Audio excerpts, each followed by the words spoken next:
Okay,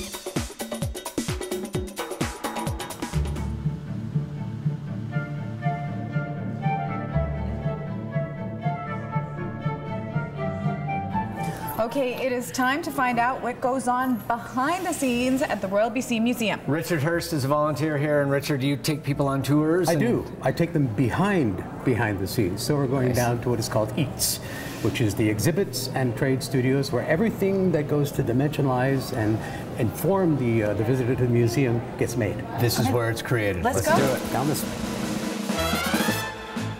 Ladies and gentlemen, we are now going in the elevator. Where are we going now? This is the hub. Okay. And we'll be going into the exhibit studio. Cool. Okay, Mark, you are the manager of exhibitions and trades. What does that actually mean? What do you do?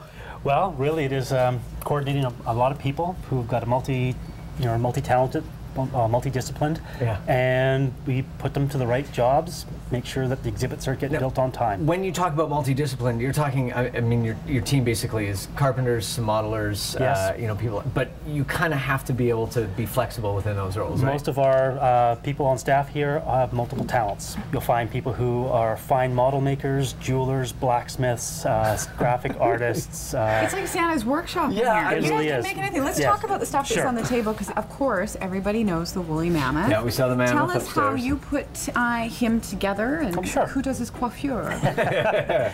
Well, Mammoth was originally built in the early 70s, up in the gallery. It was built in place. The mammoth is actually a formed animal. It's got a skeletal background of just plywood, and then we put foam on top, carve the foam into the shape of what we would like it to look like. And at the very end of the process, we put on mammoth hair. Well, close. There was none around. None around, so we ended up having to use muskox hides. And I believe it's actually made of 3 or 4 hides. And at the end of the day, when we put all the hides on, you know, they're from different animals. We're getting hairdos from different people. They're slightly different colors. So we actually had somebody come in to coif the mammoth. Mammoth coiffer. On the top floor, there's the tree canopy and that whole thing, and we've got some of the molds that you've done, but one of our producers, Lisa, who grew up in Victoria and spent a lot of time here, thought that these were all real for her entire life.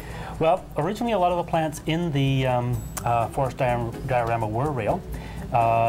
Which is why we ended up last year going through a major retrofit on one side of the forest. Was the material was just getting so bad and so decayed that it was breaking down and vacuuming. So for example, the pine boughs have all the needles on them, and if we went to run the vacuum over them, literally no more suck needles? them all. Yes. So if you can imagine what your Christmas tree would look like after 30 years after being up and the dust on it, it would be pretty horrendous. So you guys are creating this solution and leave me alone. Making leaves. Tell us about the bugs, because the bugs, I was upstairs in the exhibit and I had to run out, but they are so... Entomology and Fiona do not get along. I think we don't mix, but tell us about the bugs and what you guys do.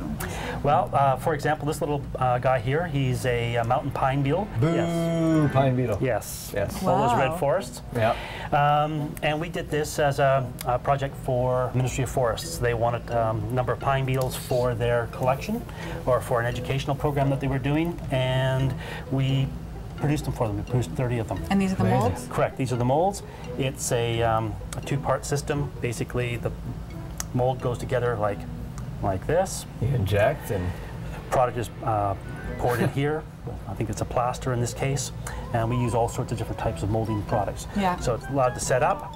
You pull the mold apart, you're left with the body, and then the legs are fabricated separately and basically glued on. There's a level of creativity down here within your team that must be a lot of fun. I mean, in all honesty, you guys must have some days where you're just trying to figure out solutions to problems that... Absolutely. I mean, this is an extremely creative department. We have a sort of a philosophy: no idea is a bad idea. You just toss it on the table and things go from there. For example, I think you guys were upstairs. You saw the magnifying station. Oh, the entomology. Yeah, we were talking a little bit about this. Yeah. Because magnifying glasses these days, I mean, it's just a different world we live in. But this one, there was a kid on it, and it didn't look like he could break that thing. We watch kids all the time. It's something we do as part of our normal day. Is we go up to the gallery, watch people interact with the stuff.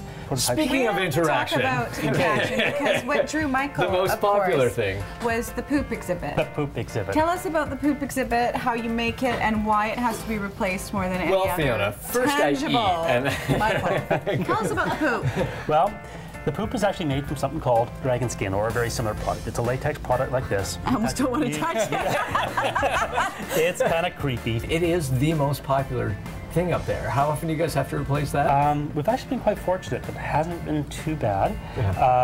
But we do get kids who try to rip it off the... Right, and so we do end up having to replace it. What was that day like down here where you guys decided that you were going to make different kinds of poop? Yeah, that's right. I have to be honest, we actually bought that stuff. You bought the poop? Oh, Yes, we can certainly make stuff like that. Yeah. But sometimes it's just easier to go and buy it. But all this stuff that we're talking about really leads into this is the best way to possibly learn something.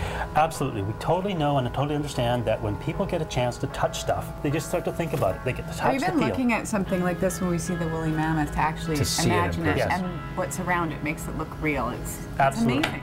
And you'll notice upstairs our galleries are virtually all open. Yeah. The woolly mammoth, up until about 6 or 7 years ago, was actually behind glass. And now he's totally open, and he actually looks like he's about to walk off the rock. Well, now you know great how work. it's made. Thank you so much. You're We're more going to than take a break. This is now the magic workshop. It is.